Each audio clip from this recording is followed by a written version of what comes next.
Bienvenue sur le site Torah. On va faire un cours sur la paracha de la semaine. La paracha de la semaine, c'est la paracha de Chouka. Le décret et le dibora matri de la phrase que le rabbi va commenter et qui va nous apporter des explications, une compréhension plus profonde sur la paracha. C'est le verset de l'Éternel dit à Moshe: voici le décret de la Torah, ils t'apporteront une vache rousse. Et effectivement, la paracha Rukat, ça veut dire la paracha du chok, de l'incompréhension, que toute la Torah est une incompréhension. Et l'incompréhension la plus incompréhensible, si on peut dire, c'est la vache rousse. Apporter une vache rousse et que cette vache rousse, on va la brûler et qu'avec les cendres, on va les jeter avec de l'eau sur le peuple juif, et ça va purifier le peuple juif, et que le Kohen, il va se rendre impur en purifiant le peuple juif, c'est incompréhensible. Et plus que ça, on va dire que Shlomo Améler, qui était le sage parmi les sages, disait, comprenait tout, mais il y a une chose qu'il n'avait pas compris, c'était le sujet de la vache rousse. Et il a dit, elle est loin de moi, parce que la compréhension était tellement élevée pour lui. Alors, dans les secrets de la Torah, on explique ce que c'est ce sujet-là. Alors, c'est-à-dire quoi, on a compris plus que Shlomo? Non. En réalité, on explique un premier niveau de compréhension, mais ce que Shlomo Améler, lui, il n'a pas compris, de comprendre ce que lui, il n'a pas compris, on n'arrive même pas à comprendre. Pour comprendre ce qu'il n'a pas compris, même ça, on n'arrive pas à comprendre. S'il n'a pas compris, on ne peut pas comprendre ce qu'il a compris. Oui, non, mais c'est lui, la question qui s'est posée, on ne peut même pas comprendre la question qui s'est posée. Lui, il s'est posé une question, il n'a pas trouvé de réponse. Mais la question qu'il avait, ça, on ne peut pas le comprendre, c'est trop élevé. Parce qu'il avait une question très élevée. Mais sa question à lui, c'est qu'il n'a pas compris le décret de la vache rousse. Il n'a pas compris à son niveau. Je donne un exemple très simple. On dit que l'Admour Azaken, par exemple, le Rabbi Rachab dira sur l'Admour Azaken: j'ai perdu tous mes cheveux pour comprendre le Tanya. On voit que quand on étudie le Tanya, des fois on comprend. Alors, et le Rabbi Rachab dira: celui qui dit qu'il comprend le Tanya, c'est un apikoros. Il renie toute la Torah. Non, c'est possible. Des fois, moi j'étudie, je comprends, et la Torah me demande de comprendre, de mettre ma tête. Alors ça veut dire comprendre au niveau de l'Admour Azaken. Comprendre pourquoi l'Admour Azaken, on sait très bien qu'une fois, je ne sais plus si son beau-frère ou un membre de sa famille l'avait vu en Idbonenout, en méditation, et pendant 3 semaines il était comme ça. S'il rajoutait dans le Tanya un vav ou pas sur un verset qui avait le même sens qu'on rajoute un vav ou pas, c'était Chai Elokut ou Vechai Elokut, la vitalité de divinité ou la vitalité de divinité, c'est le même sens pratiquement. Et il a réfléchi 3 semaines. C'est pour ça qu'on prend cet exemple pour expliquer que le Tanya, c'est le Chumash, le livre de la Torah de Chassidut Rabat. Pourquoi Chumash? Parce que comme le Chumash, chaque lettre elle est parfaite au point que si il manque une lettre, le Sefer Torah devient pas cachère. Pareil, chaque lettre du Tanya est parfaite. Elle a un sens. S'il a réfléchi 3 semaines pour un vav, c'est pas pour rien. C'est pour ça que le rabbi a insisté pour pas qu'on change quoi que ce soit, aucune pagine, que ce soit pas différent, qu'on laisse les lettres telles qu'elles sont et qu'on touche pas à ça. C'est vraiment la Chumash de la Chassidut Rabat. Donc comprendre au niveau de l'Admour Azaken, c'est incompréhensible. Comprendre au niveau de Shlomo Améler, on ne peut pas comprendre. Comprendre sa question, on ne peut pas comprendre. C'est des niveaux de compréhension tellement élevés que nous, arriver à cette... on ne peut pas avoir la question parce que la compréhension, on ne l'a pas. Alors, le rabbi ramène Rashi. Rashi, il dit, il donne comme commentaire sur ce verset, ils t'apporteront. Et il dit que la vache rousse, elle va toujours porter le nom de Moshe. Elle va s'appeler la vache de Moshe. C'est celle que Moshe a sacrifiée dans le désert. Parce que la première vache rousse a été sacrifiée par Moshe. Mais les 9 autres, parce qu'il y a 10 vaches rousses qui devaient être brûlées,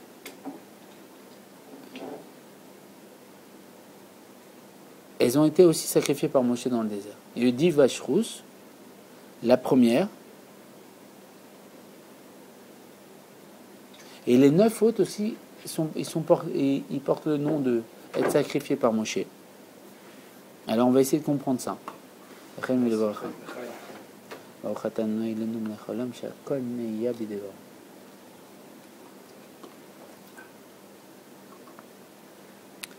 Alors, Et le rabbi dit, on peut se poser des questions sur ça. Parce qu'il n'y a que la première vache rousse qui a été brûlée par Moshe. Elle a été sacrifiée par Moshe. Alors pourquoi les autres, parce qu'il y a 9 vaches rousses en tous, pourquoi les 8 autres vaches rousses, et même la 10e, parce qu'il y a 10 vaches rousses qui vont être brûlées, qui ont été brûlées en tout, il y en a 9 actuellement qui ont été brûlées, la première par Moshe, les 8 autres par d'autres personnes, par le Cohen, parce que c'est le Cohen qui doit le faire, et la 10e, ça sera par Mashiach. Mais pourquoi elle s'appelle les vaches de Moshe? Dis-moi, la première, c'est la vache de Moshe, il a brûlé. Pourquoi les autres? Pourquoi on lui attribue toutes les vaches rousses? Il y en a 10, chacun il a brûlé les vaches rousses, la première c'est Moshe, pourquoi on lui attribue? C'est ça la question. La paracha nous parle de la vache rousse et de Moshe et de ce passage de Rashi. Le rabbi va s'attarder pour nous expliquer plus profondément un verset de la paracha. Et le rabbi dit, on peut expliquer que le nom, ça fait référence à l'objet. Quand on appelle un verre, ça fait référence à un verre. Et à celui qu'il porte. C'est-à-dire que quand une personne elle s'appelle Israël, ça fait référence, ou Yosef, ça fait référence à sa personnalité, à lui et à la personne en particulier, à l'âne.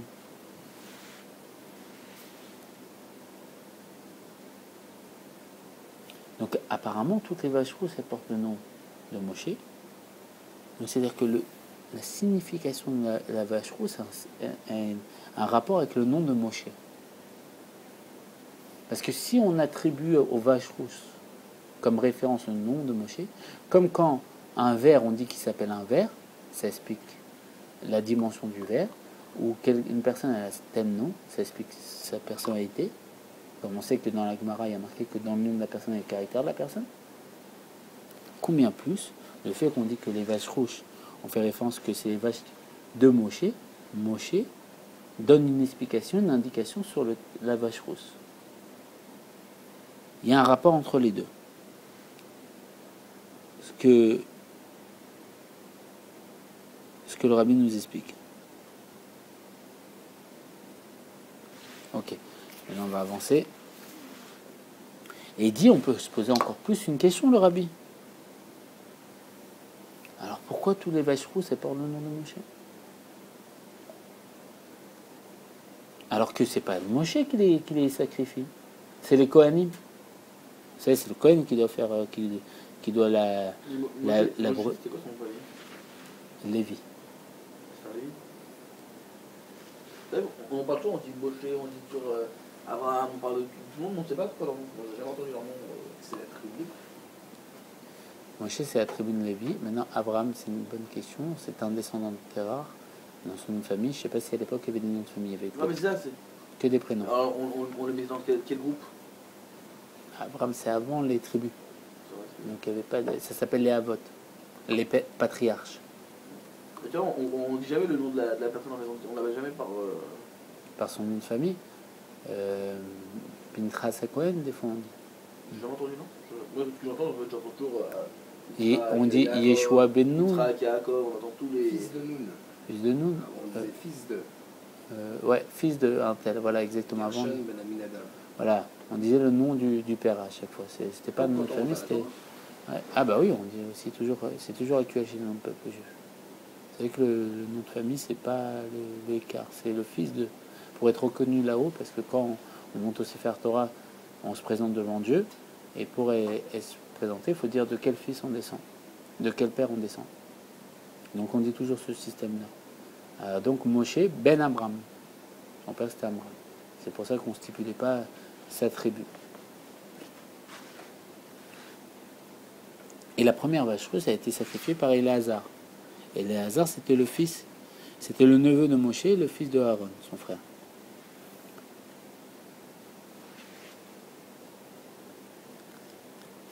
Et pourquoi on attribue la première vache à Moshe? Parce que c'est lui qui a donné les instructions. Comment faire que tout le procédé, faire en sorte qu'on réalise cette vache rousse, parce qu'il y avait toute une complexité à les réaliser. Il fallait qu'elle brûle, il fallait qu'elle n'ait pas deux poils noirs, sinon ça l'annulait. Il fallait que le Kohen verse les cendres avec de l'eau sur les personnes qui étaient présentes. Il fallait qu'elles soient brûlées, sacrifiées au dehors du temple, alors que tous les autres sacrifices, on a une obligation de les faire dans le temple. C'était vraiment une incompréhension, c'était tout l'inverse, si on peut dire. Il y en avait beaucoup avant la vache rousse. Il n'y en a eu que 10 dans toute l'histoire du peuple juif. Il n'y en a eu que 9, et la 10e, c'est Mashiach qui l'a dévoilé. C'est pour ça que celui qui trouve la 10e, il n'apporte Mashiach. Il oblige, si on peut dire Mashiach, à venir Il faut l'autre seul. Qui, Mashiach? Ouais. C'est pas sa mission. C'est à nous de le faire.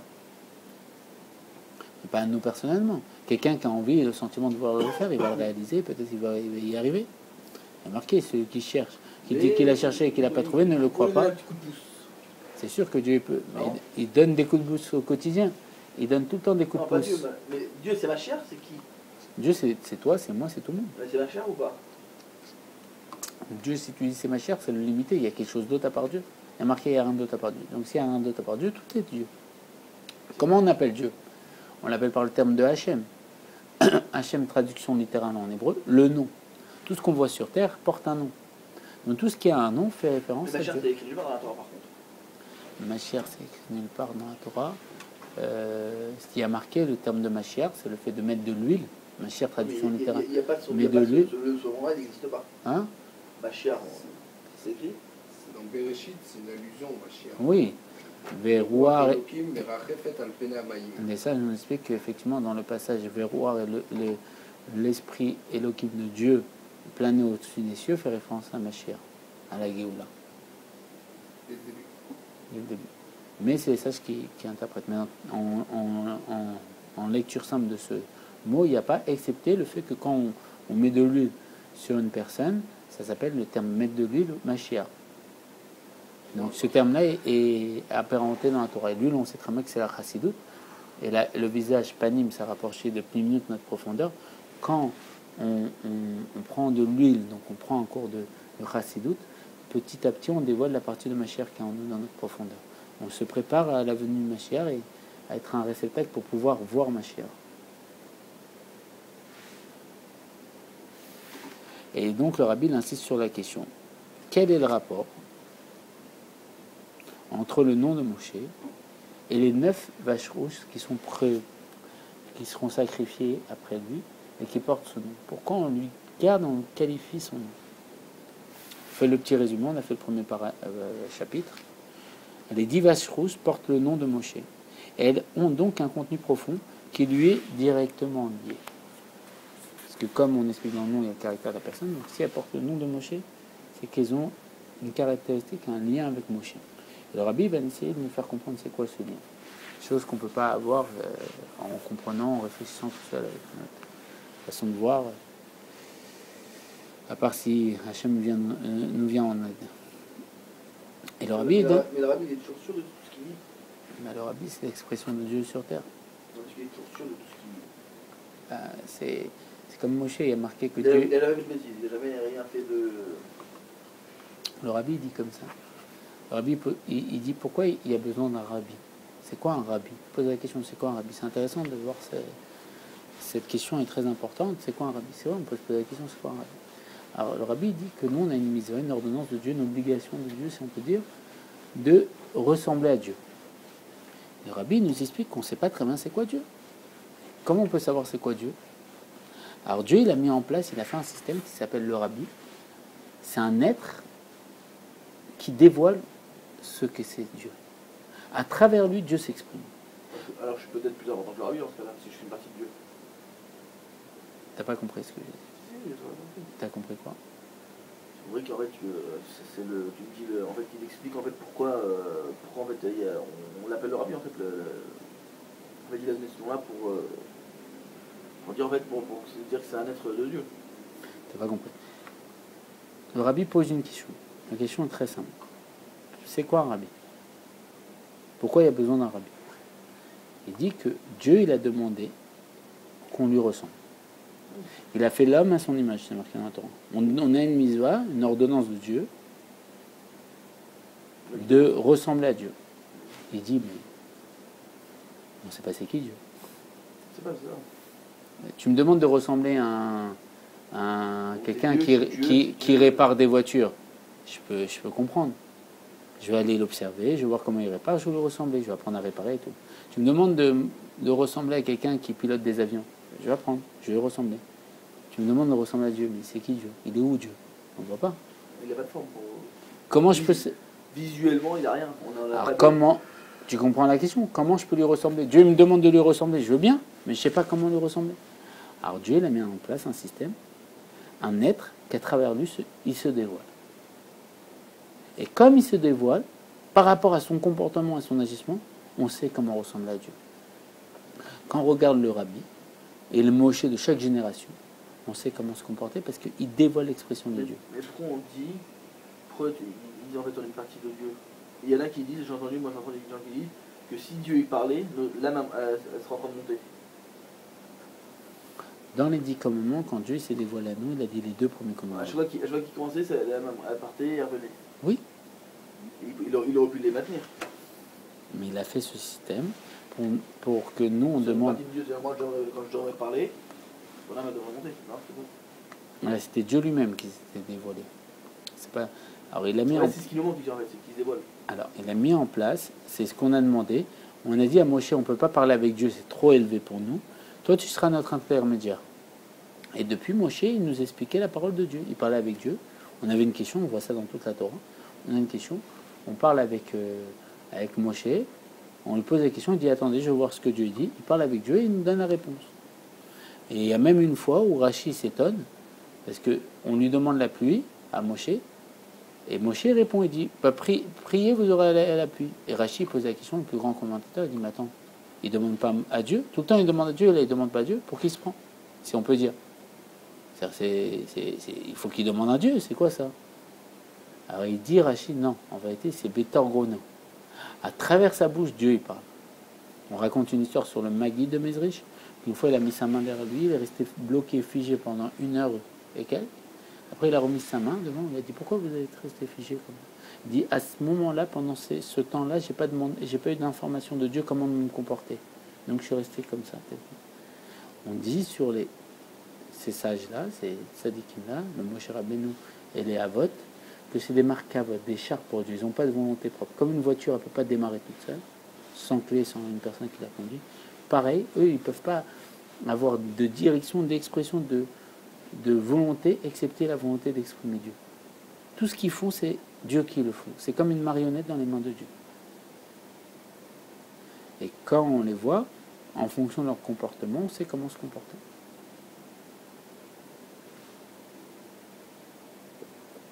Alors il donne l'explication de la question qui a été posée au premier chapitre, Perek, par rapport à une réponse qui est ramenée par l'Admour Azaken, premier Rabbi Lubavitch, dans le Likutei Torah. Et il donne la raison à propos de la vache rousse, sur la question qu'on avait, pourquoi porter le nom de Moshe, toutes les vaches rousses, alors qu'il n'y a que la première qui a donné les indications pour la préparer. Il explique que cette mitzvah, elle représente toutes les mitzvot, toutes les mitzvot de la Torah, il y en a 613, plus les 7 des sages, ça fait 620, sont représentées dans cette mitzvah. Et comme la Torah porte le nom de Moshe, ben cette mitzvah porte le nom de Moshe. Comme il y a marqué, souvenez-vous de la Torah de Moshe. Mon serviteur. Ah, ça c'est une première réponse. Tu as compris la réponse de l'Admour Azaken? Alors, l'Admour Azaken, il donne la réponse suivante. Pourquoi la vatrouche, alors que la première Moshe l'a donné comment les préparatifs, comment on a préparé les 9 hôtes, et la dernière, ce sera ma chère qui la prépare. Elle porte tous le nom de Moshe. Est-ce qu'ici, il y a quelqu'un qui l'a préparé? Non, c'est le Machère qui doit la préparer. Mais avant, c'est qui qui l'a préparé? Le Cohen. Donc, est-ce qu'il y a un Cohen aujourd'hui qui peut la préparer? Il y a pas tout le coup, la vache rousse, c'est Machar, il vient pas. Non, mais c'est pas possible. Okay. Dieu l'a expliqué autrement dans la Torah. Alors, ce qui se passe, c'est qu'il dit comme ça. Pourquoi pourquoi la vache rouge porte le nom de Moshe? Parce que Moshe, comme il nous a, la vache rouge fait référence à toute la Torah, et comme on dit que la Torah fait référence à Moshe parce que c'est lui qui l'a donné la Torah, donc pareil, elle porte le nom de Moshe. Ça va? On peut, on continue. On peut, et le Likutei Torah de l'Admor HaZaken explique ça, que la vache rouge représente toutes les mitzvot de la Torah.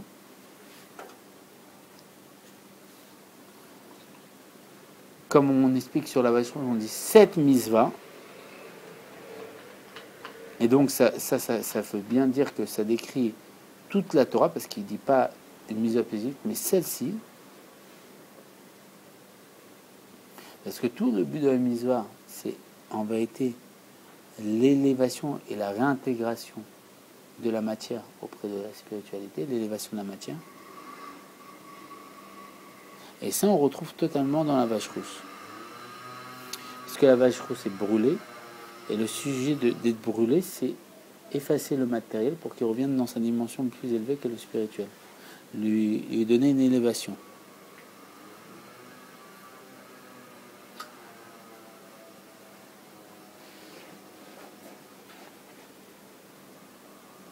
Donc il y a une élévation, il y a l'eau qu'on met dessus qui donne la possibilité de cette élévation.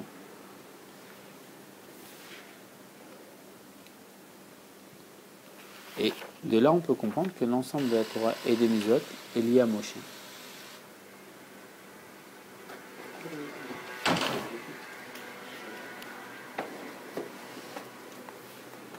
Et donc,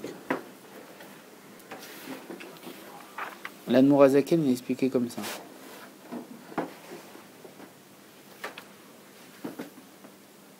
Après. Et maintenant, l'Admor HaZaken il ramène le Tanya. La bouillotte. Non. Non. L'Admor HaZaken, j'ai déjà mangé.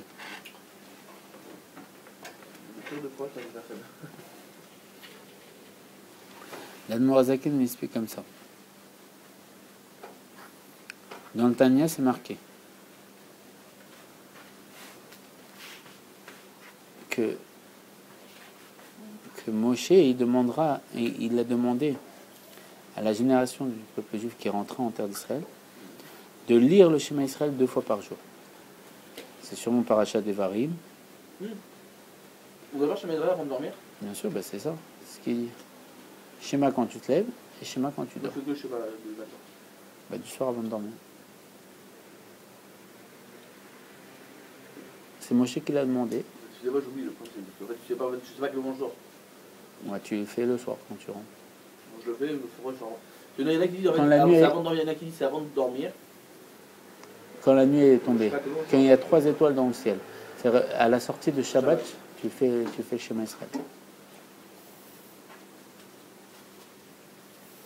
Et il dit que grâce à ça, le fait de faire Shema Israël 2 fois par jour, on va accepter la royauté céleste et la royauté de Dieu avec effacement, abnégation. Et grâce à ça, on va avoir la crainte de Dieu qui va se dévoiler.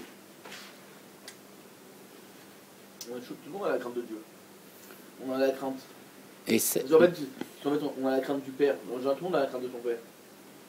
il dit comme ça, il dit Si que on est parti Dieu, c'est qu'on a crainte de quand tu fais le schéma Israël, au lieu, tu vas prendre sur toi la crainte de Dieu, au lieu de prendre la crainte des ennemis. Comme à l'époque, c'était les personnes qui habitaient la ville le pays de Canaan, qui était Israël, anciennement. Il dit, vous allez rentrer dans cette terre-là, vous allez faire 2 fois schéma Israël, le matin et le soir, et grâce à ça, vous allez prendre la crainte de Dieu, et vous n'aurez pas la crainte sur vos ennemis. Ils avaient peur à l'époque. Non, mais grâce à ça, le Moshe, il leur fait comprendre. C'était des esclaves, ils avaient peur de tout ce qui se passait. Mais là, c'est après les esclaves. Là. C'est quand ils sont sortis d'Égypte et qu'ils doivent conquérir la terre d'Israël. Et grâce au fait de faire Shema Israël, tu n'auras plus peur du monde, mais tu n'auras peur que de Dieu. C'est ça l'enseignement du Shema Israël le matin et le soir. Prendre la crainte de Dieu sur soi. Parce que toute la Torah et Mitzvot, c'est pour le but d'avoir une abnégation, un effacement devant Dieu et la conscience que tout est Dieu. C'est le but de pourquoi on pratique Torah et Mitzvot. Et justement, par rapport au fait qu'on devait rentrer en Israël, faire Torah et Mitzvot là-bas, et quitter le désert, donc c'était, on va dire, la porte d'entrée pour pouvoir y arriver, quoi. Et pourquoi le rabbi n'est jamais parti en Israël? On lui a posé la question une fois, le rabbi a répondu que tant qu'il reste des personnes à s'occuper, ben, on ne peut pas partir, on les abandonner. Il n'a jamais bougé de New York? Non. Et il y a, Il y a une Russie, hein. Il n'y a pas de New York. Oui. Il est en Russie. Hein. ouais, bien sûr, en Russie et en France aussi. Ah bon? Bien sûr, il est venu en France, il était ici, 17 rue des Rosiers, 25 rue des Rosiers. Ah, c'est pour ça qu'il y a... Il habitait rue de Dieu. Alors, Nous, on a la rue de Jambon. un rabbi, par Shgecha pratique, il était sur la rue de Dieu à République. Et il y a des gens qui savent où aller son Parce appartement. qu'il y a une petite synagogue, la rue des Rosiers. Bah, c'est là-bas que le rabbi allait prier, entre autres. T'as déjà été rue Dieu? Ça existe, hein? Moi, je suis déjà parti à la petite synagogue. Moi, je suis parti déjà dans l'appartement, il y avait un Fandwagen, mais c'était l'appartement de sa mère, parce qu'il y avait sa mère et lui-même là-bas. Et l'appartement de sa mère, il était là-bas. Rue Dieu. Rue de Dieu. C'est où? Rue de Dieu. C'est à République. Pourquoi il est parti là alors? Hein? Pourquoi il est parti là? Il est parti rejoindre son beau-père, qui était le rabbi, à New York. Mais il y avait les Allemands, là. Oui, il y avait les Allemands. Il y avait les nazis.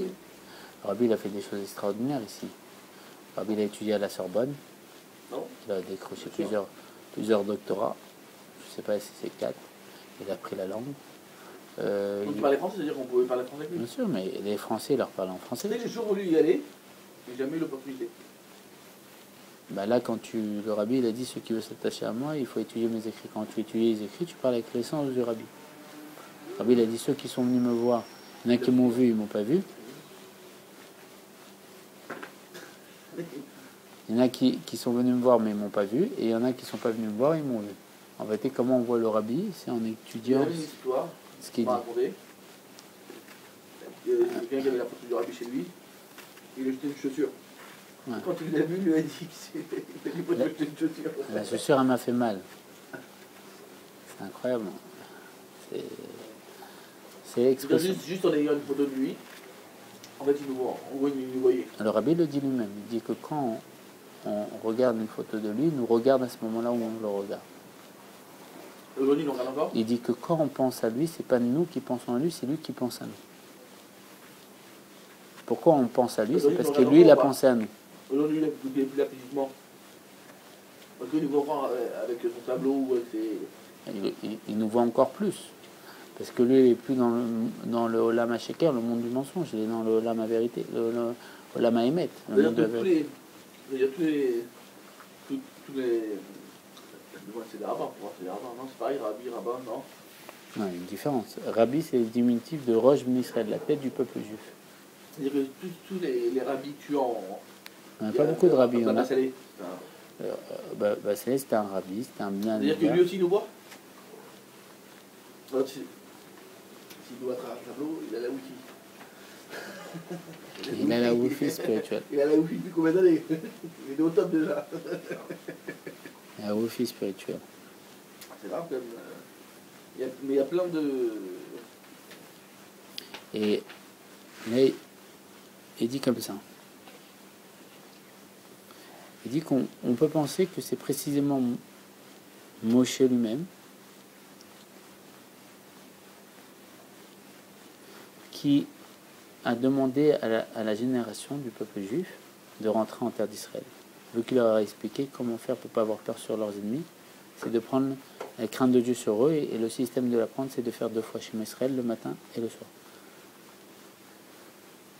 Parce que le fait de l'abnégation, ça c'est lié à la soumission. L'ennemi, ça peut être un esprit? Oui. Notre âme animale, notre etc., Ouais, notre conscience négative. Ça arrive des fois, tu dors le soir quelque part, il y a des bruits anormaux, ça s'est arrivé? C'est possible. Hein? Moi je sais que quand on a un grand-père en Israël, on a réuni, c'est pas des blagues. on lui a laissé une maison pour lui. C'est-à-dire que mon papa était décédé. Et ils lui ont dit, bon, il n'y a personne dedans, pas dedans, t'as vu, il habitait là-bas, lui qui paye un loyer, il dort là-bas. Le soir, toutes les chaises, c'est-à-dire que la maison, c'est vraiment sécurisé, c'est-à-dire que barreaux, fenêtres, machin, c'est-à-dire que tu peux pas rentrer dedans, t'es dedans, celui qui rentre, tu veux qu'il casse quelque chose. Le soir, il entendait des bruits comme ça, les chefs les retrouvaient le matin. Plus à leur place. Et moi, mais je sais qu'il y avait eu déjà beaucoup de trucs là-bas. Oui, Mais je sais que peut lui faire du mal. On doit avoir peur de ça. En réalité, je t'explique. Il avait un chien, tu sais quoi, je te vois, il avait un chien, le chien. Il a été traumatisé. Il avait peur, le chien. Alors, parce que le chien, c'est- parce que les animaux, ils voient, comme on voit dans l'épisode de Bilam, Parashat Bilam, son âne, On doit avoir peur ou pas de ça? il est avec son âne, et son âne, à chaque fois, elle tournait à droite et à gauche. Et il la punissait, et à un moment, Dieu lui a montré ce qui se passait, il y avait un ange avec un sabre qui voulait le tuer. Et là, l'âne, comme il voyait ce qui se passait, il s'enfuyait. Les animaux, ils voient ce qui se passe, ils voient les choses cachées, parce qu'ils n'ont pas la conscience pour comprendre le danger. Mais nous, comme ça pourrait nous paralyser de voir les choses cachées, Dieu ne nous les fait pas voir. Maintenant, ce qui se passe, c'est que... Est-ce qu'elle peut nous faire du mal ou pas? Ça- On va en avoir peur? En réalité, en réalité, c'est ce qu'il dit. Là, la réponse, elle est là. Si tu ne prends pas sur toi l'effacement, la crainte de Dieu, bah, tu vas avoir peur de tes ennemis. Il y a beaucoup d'histoires comme ça. Mais si tu as peur que de Dieu, si ils viennent devant toi, tu as peur que de Dieu, tu fais schéma Israël, ils brûlent sur place. Il y a eu aussi un truc là, moi, je sais pas s'il y a longtemps, il n'y a pas longtemps, là, les soldats là, qui ont voulu rentrer dans la maison. C'est pareil, comment t'expliques ça? Ça, c'est des dévoilements de la délivrance. Mais Les dévoilements de la délivrance. il y a longtemps, on a dégoûté ça, mais je sais Non, pas. c'est quelques années quand même. Mais c'est repassé il n'y a pas longtemps, il a refait le témoignage. Rachel Immanou, celle qui protège ses enfants, qui n'est pas née Et c'est arrivé dans 12, apparemment dans 12... en même temps, la même histoire en même temps, dans des lieux différents, et avec les mêmes mots, la même expression. Je peux courir, je peux m'arrêter. Je vais pour les Gump. Rachel Immanou, elle est venue, elle nous a protégés.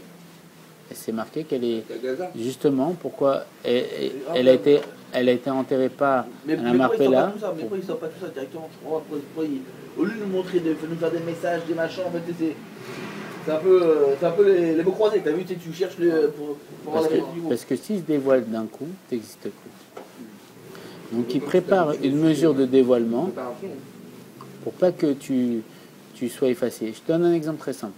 Il y a 20 ans ou 30 ans, au cinéma, il y a eu un film, ils avaient mis en place dans le cinéma, dans le film, une nouveauté qu'il n'y a jamais eu dans le monde. L'ouverture de porte via l'empreinte digitale. Il y a 20 ans, 30 ans, impossible que ça existe quelque chose comme ça. La personne qui a créé le film, il a une idée magnifique, c'est beau, c'est extraordinaire. Mais c'est... Non, 2 secondes, mais c'est du cinéma, ça n'existera jamais. Mais il y a beaucoup de choses qui... 20 ans après, le petit-fils, il vient avec le iPhone, il va voir ses grands-parents, il leur dit, voilà, mon téléphone, il fait ouverture, tu ne peux pas l'utiliser si tu ne me demandes pas, parce qu'il a l'empreinte digitale. Et les portes, aujourd'hui, ça se trouve. Qu'est-ce qu'ils vont dire, les grands-parents? Ah oui, mais je connais, j'ai déjà vu ça au cinéma il y a 20 ans. Mais 20 ans avant, si on leur avait montré que c'était possible, ils n'auraient pas pu supporter. Il y a beaucoup de choses, en fait, tu as l'impression qu'ils s'inspirent. Comment ils réfléchissent? Alors, c'est une préparation. Comme les téléphones, comme Tout est possible en vérité. Tout est possible. Mais on te prépare. Parce qu'au début, quand on t'explique quelque chose, tu dis c'est pas possible. Si on te dit, ma chère, il arrive, tu vas te mettre à voler, tu vas pouvoir faire tout, revenir dans le passé au futur, tu dis mais c'est pas possible. Et ça se passe d'un coup, tu n'arrives pas à supporter le truc. Alors on te prépare, on te fait des cours de Torah, et tu continues à travailler de ceci, et petit à petit, on te montre des petits flashs. Regarde, c'est possible, regarde, il y a Rachel Immanou qui est venu protéger les soldats, regarde ça. Et petit à petit, tu rentres cette conscience et tu peux l'accepter sans être effacé. Mais elle aurait pu se faire du mal, peut-être. Elle aurait pu aussi peut-être leur faire du mal. Pas Rachel Immanou. Non, Rachel, c'est une sadéquette. C'est une sadéquette.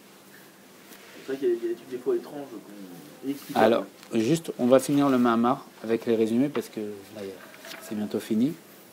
On va faire que les résumés, comme ça on finit le Mahamar, d'accord? Le résumé du chapitre 2, il dit comme ça: la vache rousse, elle représente toute la Torah de Moshe. Et nous, les misotes aussi, qui fait référence au fait de réintégrer la matière. Que l'élévation et la réintégration de la matière. dans la dimension qu'il n'y a rien d'autre à part Dieu. Les mitzvot s'appliquent avec l'entrée en Eretz Israël. Parce que Dieu, Moshe a expliqué quel mitzvot, comment se comporter par Achat Varim, avant qu'il rentre en Israël.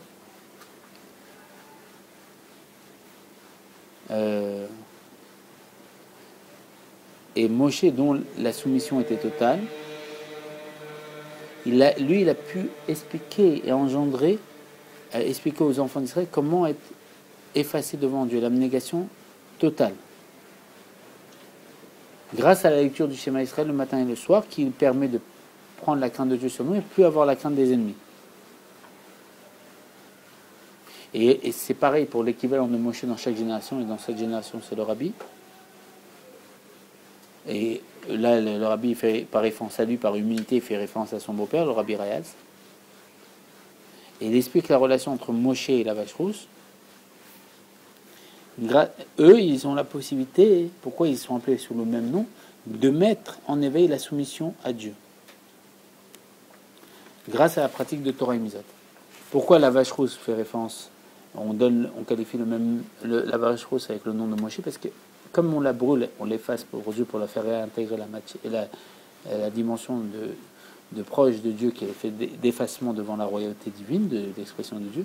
C'est ce que Moshe a la force de pouvoir inculquer ça au peuple juif, leur donner la force d'avoir la crainte de Dieu. Toutes les mitzvot font référence, c'est des décrets. C'est-à-dire que c'est quoi des décrets? On n'arrive pas à comprendre. Pourquoi on met des cubes noirs sur nous avec des parchemins marqués? Ah non, on ne mettait pas. Avant, il n'y avait pas. Il y a toujours eu. Toujours, il n'y avait pas. Bien sûr, il y a toujours eu. Ah bon? Je sais pas.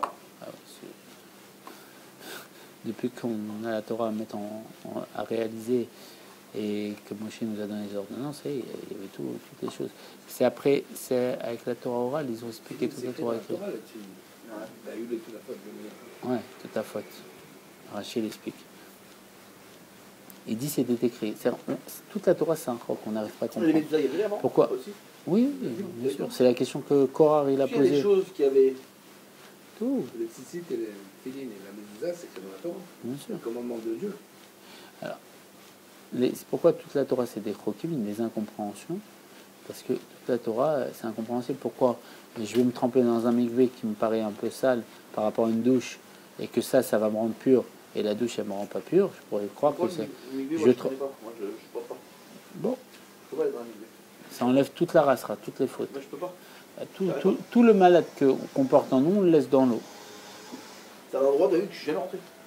Il faut essayer. J'ai vu, mais je veux pas y rentrer, ça me donne pas du tout envie. Non, mais il y en a des très beaux. À New York, par exemple, tu as envie de te baigner tous les jours. Oui, mais tu vois, moi, j'ai pas. Non, je suis pas capable du tout de. Non, parce qu'il y en a, ils sont beaux. Tu vois, dans des mikvahs en Israël, j'ai vu ça, j'ai dit, bon, vas-y, En Israël, mais ici, on a des dans beaux. une grotte, j'ai vu. Ah non, c'est Harizal, le Harizal. Je sais plus, on était parti où? C'est Asphalt. On a marché pendant je sais pas combien de temps. Ouais, c'est Une Asphalt. grotte. Dans une grotte, là. Ouais, le mikvé de Sfat, c'est magnifique. On est parti, des fois, j'ai vu tous les volis, j'ai dit, allez, salut. Et il y a des mitzvot qui sont appelés. Ouais, c'est pas une mezuzah, Il y a des mitzvot qui sont appelés témoignages et jugements.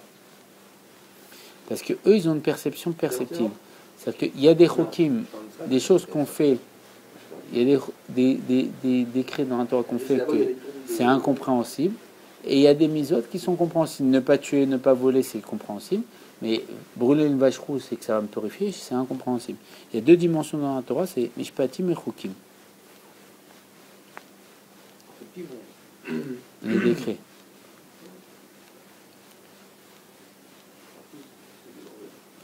Et il dit que toutes les mitzvot, elles doivent mettre en pratique comme les chokim, comme une incompréhension devant Dieu.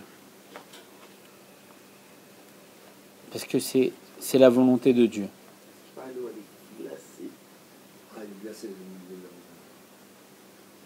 Mais le but, c'est d'essayer de comprendre la raison.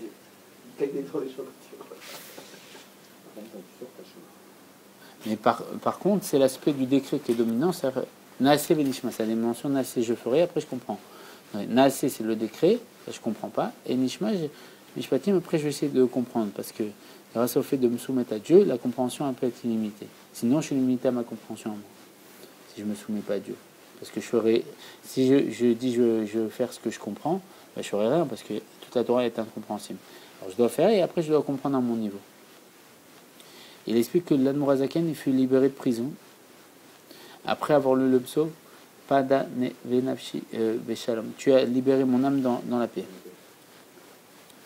Et ça fait référence aussi à la libération du Rabbi Rayetz, le 12 Tammuz. Et le contenu de ce psaume, de cette prière du roi David, c'est la prière du riche. Et ça délivre un enseignement à tout à chacun. Et là, on va faire le résumé du chapitre 5. Moshe était riche, matériellement. Parce qu'il était aussi spirituellement. La richesse matérielle, c'est le reflet du spirituel. Si on est riche spirituellement, on va être riche matériellement. Et lui, il disposait de la révélation de la lumière qui pénètre les mondes. C'est-à-dire, il avait une conscience et celle qui dépasse les mondes. C'est-à-dire, il avait à comprendre, Moshe, les choses compréhensibles, c'est-à-dire les mishpatim, les choses logiques, le nishma, et le nasé, les choses illogiques. Il comprenait tout. Le fait de se soumettre, même les rokim, des choses incompréhensibles, il arrivait à comprendre. Et ça, c'est le fait de combler tout l'enchaînement des mondes. Et il était riche, parce qu'il recevait la révélation de la lumière infinie de Dieu. Et donc, il faut essayer de comprendre c'est quoi sa prière qu'il a fait, en étant l'Admorazaken, tu as libéré mon âme dans la paix, qui fait référence à la prière du riche. Il faut comprendre c'est quoi ça. Rabbi explique dans la fin du chapitre 6, parce que la prière de Moshe, c'est pas pour lui-même. C'est une prière de riche. Mais c'est pour l'assemblée d'Israël. Moshe ne prie pas pour lui. Il prie pour le peuple juif. La sphira de Malchut. Et dans cet endroit doit se révéler l'essence de Dieu. La lumière infinie de Dieu. Et il prie pour que ça se révèle. Il prie pour que le peuple juif il devienne riche. Pour que ça devienne un édifice éternel pour Dieu. Parce que Dieu, il a voulu résider Bétartonim dans chaque juif. Il prie pour que le peuple juif dévoile l'infini de Dieu en eux, qui est la partie de Dieu qui est en eux, pour qu'il devienne un édifice éternel, une résidence pour Dieu. Et que ça soit plus remis en cause. À la fin du chapitre 7,